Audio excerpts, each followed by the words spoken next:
नमस्कार, आप देख रहे हैं न्यूज टुनाइट और आपके साथ मैं हूं शिल्पा। उपराज्यपाल ही दिल्ली के असली बॉस हैं और दिल्ली सरकार को हर फैसला उनकी इजाजत से लेना होगा। दिल्ली हाईकोर्ट ने आज साफ कर दिया है कि उपराज्यपाल ही दिल्ली के संवैधानिक प्रमुख हैं और उनके पास ही संवैधानिक अधिकार है। दिल्ली सरकार कोई भी फैसला उपराज्यपाल की अनुमति से ही ले सकती है। इसके साथ ही दिल्ली हाईकोर्ट ने उन सारी अधिसूचनाओं को रद्द कर दिया है जिस पर उपराज्यपाल की मोहर नहीं थी। हाईकोर्ट ने साफ कर दिया कि दिल्ली केंद्र शासित प्रदेश है, लिहाजा उपराज्यपाल ही संवैधानिक प्रमुख हैं। हालांकि हाईकोर्ट ने यह जरूर कहा कि दिल्ली सरकार सिर्फ स्पेशल पब्लिक प्रोसिक्यूटर की नियुक्ति ही अपनी मर्जी से कर सकती है।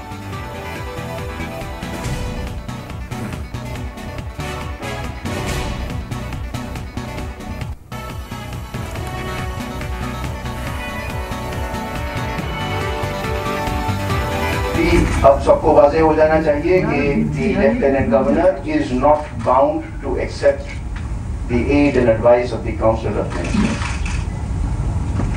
Fourth, it is mandatory under the constitutional scheme to communicate the decision of the Council of Ministers to the Lieutenant Governor, even in relation to the matters in respect to which power to make laws has been conferred on the Legislative Assembly of the NCT of Delhi.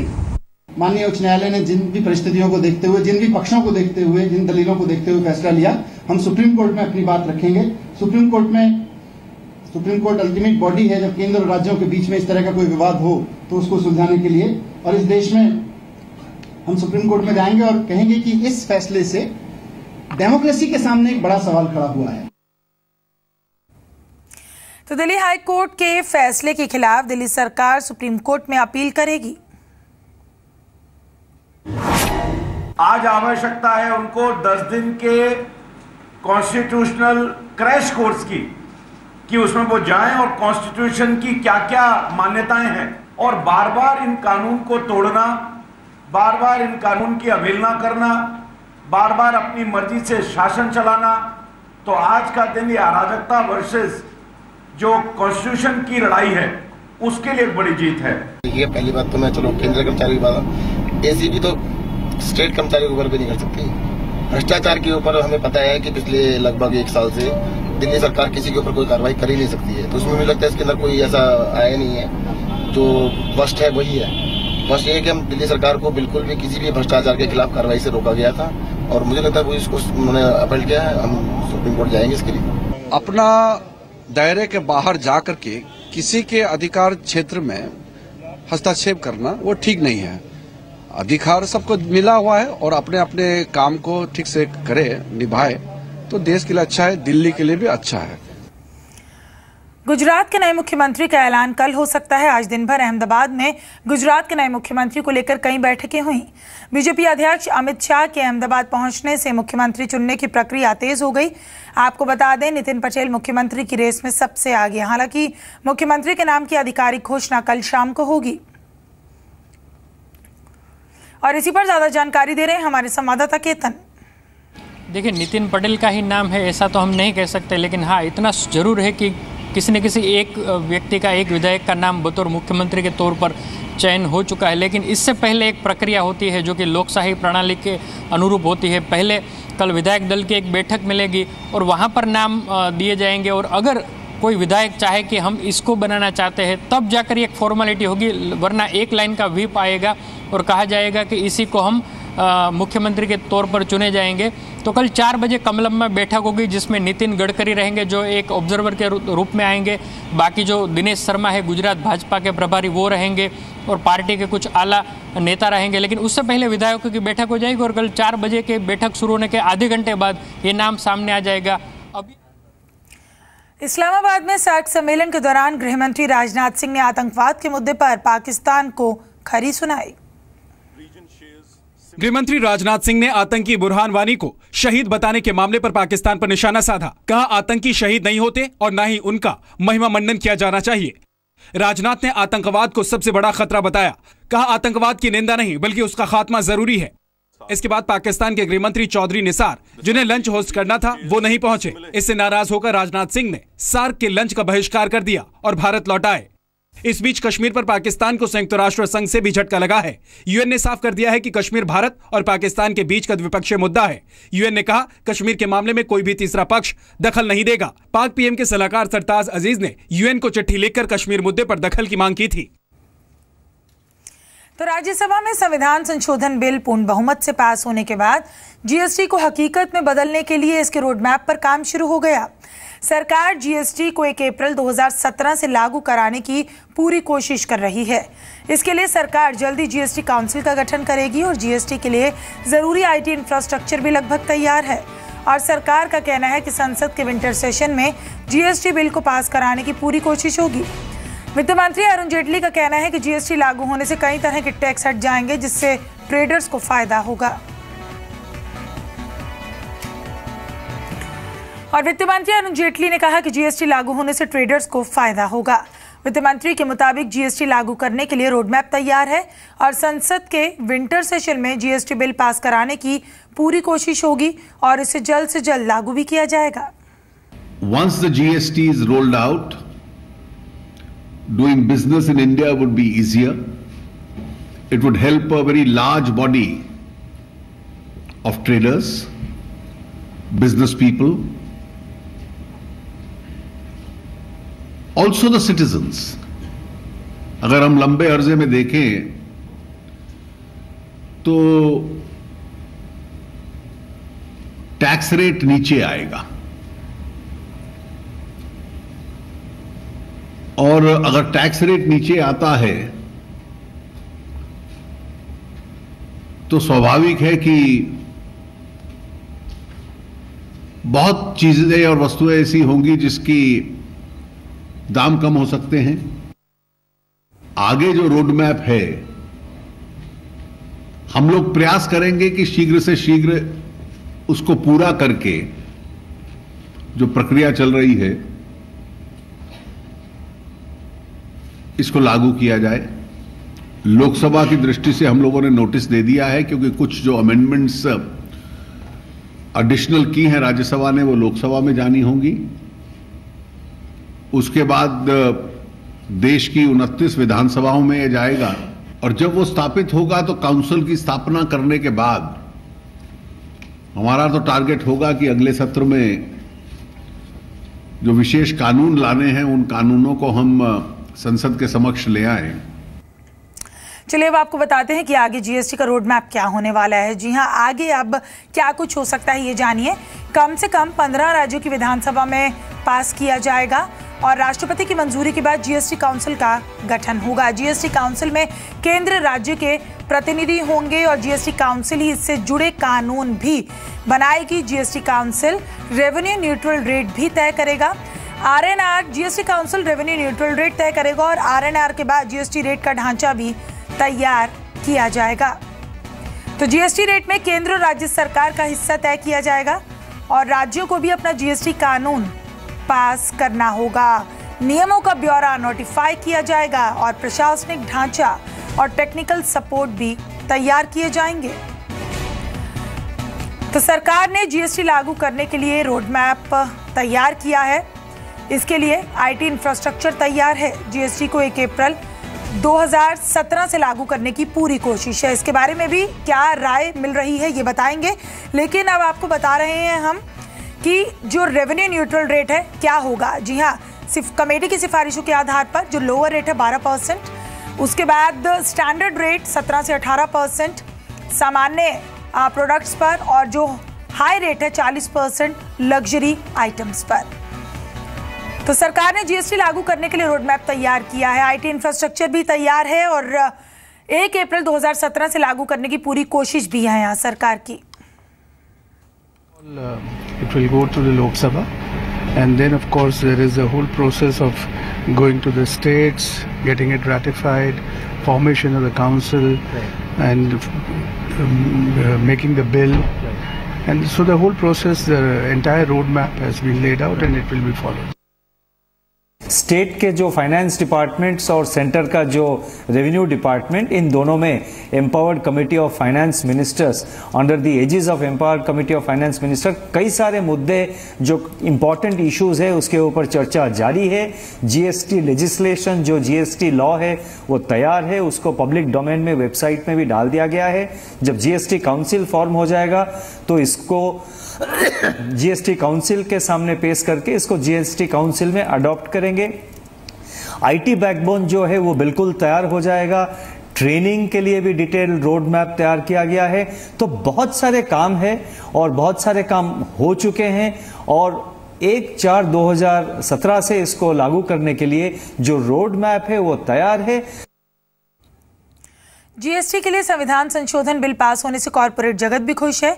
Corporate जगत का मानना है कि GST लागू होने से industry और economy को भी फायदा होगा। ये बहुत अच्छा डेवलपमेंट है देश की आर्थिक स्थिति के लिए। मैं समझता हूँ कि एक बार जीएसटी लागू हो जाएगा 1 अप्रैल 2017 से, इंडिया की जीडीपी ग्रोथ में 1.5 से 2% की बढ़ोतरी हो जाएगी। ये बहुत फ़ायदामंद रहेगा। गुड्स के दाम कम हो गए इंडिया में, कंज्यूमर को बहुत फ़ायदा रहेगा, कंजम्पशन बढ़ेगा, इससे प्रोडक्शन बढ़ेगा और इन्वेस्टमेंट प्रोडक्शन में भी बढ़ जाएगा। अभी ये एक बड़ी चीज़ होने वाली है कि इंडिया एक कॉमन मार्केट बन जाएगा जी। यूरोप में इतने सारे देश थे मगर उन्होंने भी एक कॉमन मार्केट बनवाया, उसने वीएटी की तरफ से किया, मगर हम ये जीएसटी की तरफ से कर रहे। तो ये बड़ी अच्छी चीज़ है। ये समृद्धि लाने के लिए इसकी बहुत मदद होगी, जीडीपी बढ़ाने की होगी। बहुत लॉन्ग अवेटेड ये अमेंडमेंट है जो अभी हो रहा है और हमें बड़ी खुशी है कि फाइनली राज्यसभा ने इस बिल को पास किया। सभी इंडस्ट्री बॉडीज़ का यही कहना है और सभी इंडस्ट्रीज का यही कहना है कि इससे हर तरह से फ़ायदा है, कंज्यूमर को फ़ायदा है, गवर्नमेंट को फ़ायदा है, इंडस्ट्री को फ़ायदा है और इसके ज़रिए हमारी जीडीपी में ग्रोथ होनी चाहिए और ओवरऑल इकोनॉमिक डेवलपमेंट होना चाहिए। हालांकि कुछ कंसर्न्स भी माने गए हैं, जैसे कि सर्विस इंडस्ट्री में शायद रेट्स बढ़ जाएँ तो उससे शायद सर्विस का कॉस्ट बढ़ जाए, लेकिन जहाँ तक मैन्युफैक्चरिंग इंडस्ट्री का सवाल है इससे ये विन विन विन सिचुएशन है। जीएसटी पास होने की खुशी में बाजार की आज अच्छी शुरुआत हुई, लेकिन मुनाफा वसूली के चलते बाजार पर दबाव देखने को मिला और निफ्टी में कारोबारी सत्र के दौरान 8,600 के नीचे ही कामकाज होता रहा।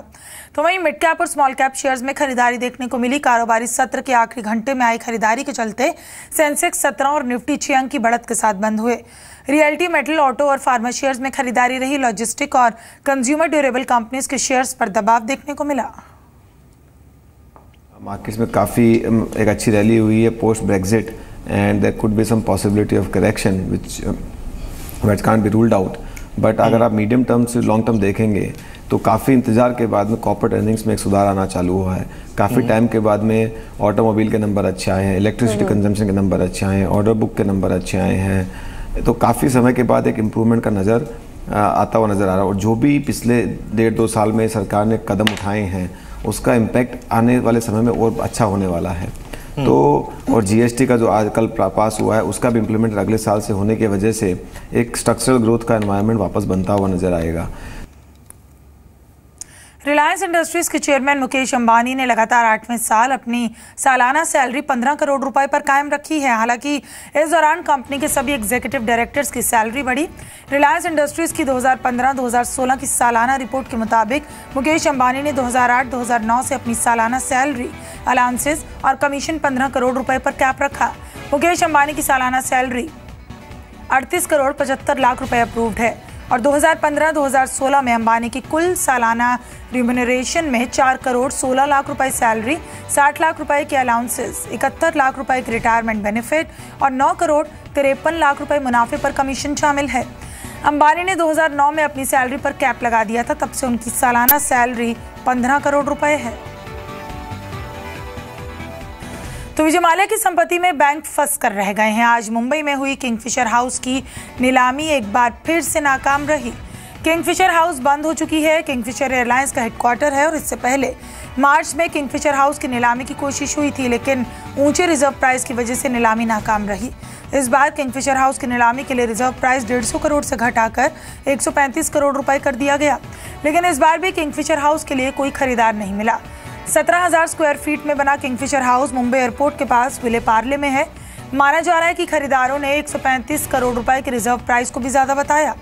इसके अलावा विजय माल्या के साथ जुड़े तमाम कानूनी विवादों को भी नीलामी की नाकामी के पीछे वजह माना जा रहा है। विजय माल्या को कोर्ट ने विलफुल डिफॉल्टर घोषित किया। माल्या पर बैंकों का 9,000 करोड़ रुपए बकाया है, जिसे चुकाए बिना वो लंदन भाग गए हैं।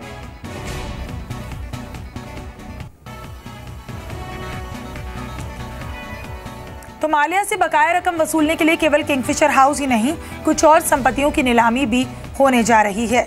तो विजय माल्या की संपत्ति की नीलामी होगी, जिसमें विजय माल्या का निजी जेट भी शामिल है और किंगफिशर एयरलाइंस ब्रांड और ट्रेडमार्क भी, Kingfisher logo, tagline fly the good times भी इसमें शामिल है। गोवा में किंगफिशर विला है।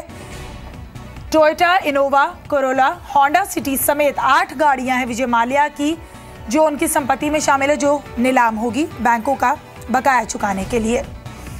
और बैंक बोर्ड ब्यूरो के प्रमुख विनोद राय ने कहा कि आईडीबीआई बैंक में सरकारी हिस्सेदारी बेचने का मुद्दा अभी तक उनके पास नहीं आया है। राय ने कहा कि बैंक्स के लिए रिकवरी फिलहाल सबसे बड़ा एजेंडा रहेगा। बैंकों के मर्जर पर उन्होंने कहा कि इस पर काफी चर्चा हो रही है और जल्द इसके नतीजे भी दिखने शुरू होंगे। एम्प्लॉय स्टॉक ओनरशिप प्लान यानी ESOP के बारे में पूछे जाने पर उन्होंने कहा कि बैंक बोर्ड ब्यूरो को इस बारे में यूनियन से कोई शिकायत नहीं मिली। सरकार प्राइवेट बैंकों की तर्ज पर सरकारी बैंकों के कर्मचारियों को आकर्षित करने के लिए शेयर देने की योजना पर काम कर रही है। Just now, banks are engaged in resolution of their stressed assets.